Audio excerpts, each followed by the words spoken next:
के ऊपर पहुंचते हैं तो धीरे धीरे करके जो एक एक बूंद की स्थिति है वो घड़ा भर जाता है। और जब घड़ा भर जाता है तब संगठन की जिम्मेदारी है कि शिक्षकों की बात को उचित मंच पर रखे।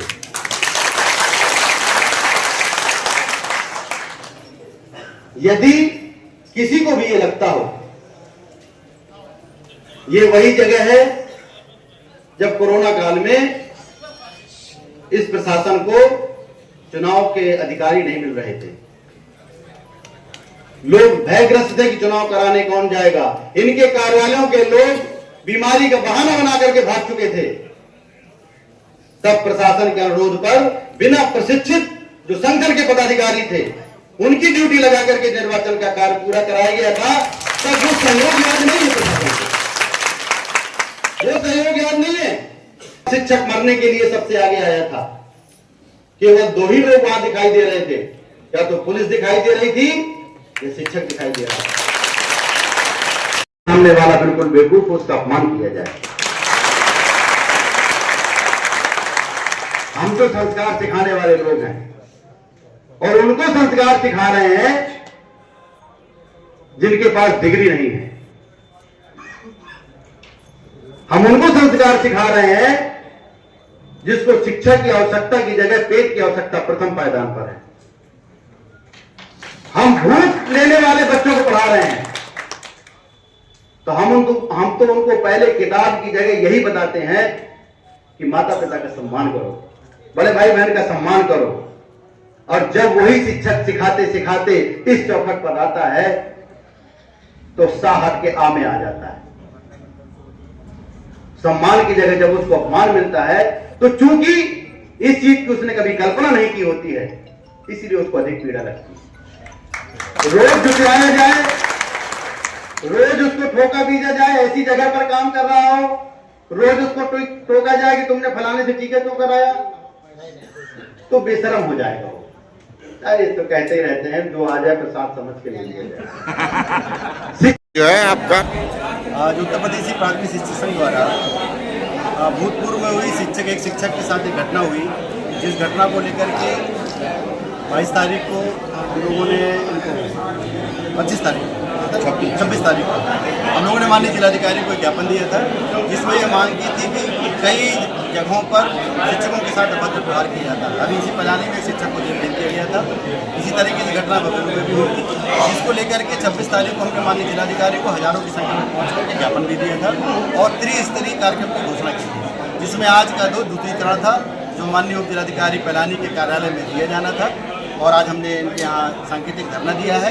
प्रशासन ने हालांकि हमसे इस बात के लिए कहा है और उन्होंने आश्वासन दिया है, ये आदेश किया जाएगा कि शिक्षकों का सम्मान सभी जगह होना चाहिए, हमारी प्राथमिकता पे है। और लेकिन आने वाले समय में हम बड़े निर्णय लेंगे। यदि हमारे शिक्षकों के साथ यदि अपमानजनक व्यवहार होता रहा तो संगठन अपनी पूरी शिद्दत से लड़ाई लड़ेगा। शिक्षकों को कोरोना काल के समय देवदूत के नाम से इसी सरकार ने सुशोभित किया था, इसके बावजूद भी लगातार शिक्षकों के साथ प्रताड़ित कर रहा है। मैं तो चाह रहा हूँ ये दो तरफ से तरीका अपनाया जा रहा है। जब विषम परिस्थिति आती है, जब कोई भी कर्मचारी साथ नहीं देता है, तब शिक्षक उस सही और मुद्दे के साथ खड़ा होता है। और बिल्कुल सही कहा आपने कि हमको देवदूत के रूप में कहा गया था। अब जब वो यहाँ पर आता है, अपने वेतन के लिए आता है, आपसे अनुरोध करने आता है, तो आप उसके साथ अपमानजनक व्यवहार करेंगे, मीटिंगों में अवैशाल्य करके व्यवहार करेंगे। मुझे लग रहा है कि शिक्षक के पास जो एक पूंजी होती है वो होता है उसका सम्मान। मुझे पूरा विश्वास है अपनी सरकार पर भी और अपने प्रशासनिक अधिकारियों पर भी कि हमारी बात की वो बड़ी गंभीरता से लेंगे।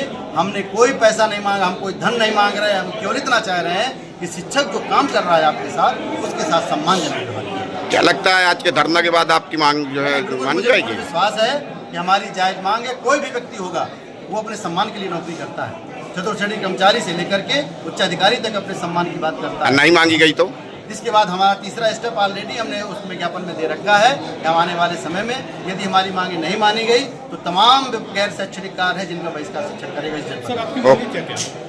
मांगे हैं कि जो प्रशासन है, जो शिक्षक उनके साथ काम कर रहा है, जो बीएलओ काम कर रहे हैं, उनके साथ ऐसा लिखित आदेश जारी किया जाए या सभी को बुला करके इस बात को कहा जाए कि जो भी सरकारी कर्मचारी ऐसा काम कर रहा है उनके साथ सम्मानजनक पेश किया जाए। जो भी अधिकारी जाए सम्मान के साथ उनसे वार्ता करे, सम्मान पूर्वक उनके साथ। एसडीएम पलानी अंकित वर्मा का कहना है कि यहाँ लेखपाल कुलदीप से उनका फसाद हुआ था।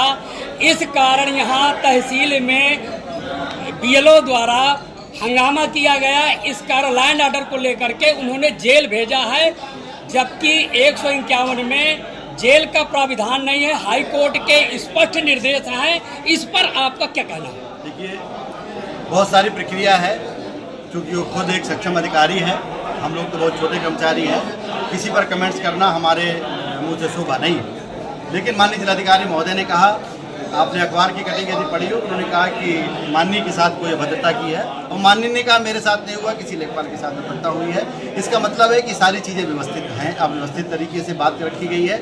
लेकिन जो घटना हुई वो दुर्भाग्यपूर्ण है, और इसको प्रशासनिक शब्द मानते हैं कि ये दुर्भाग्यपूर्ण घटना थी है।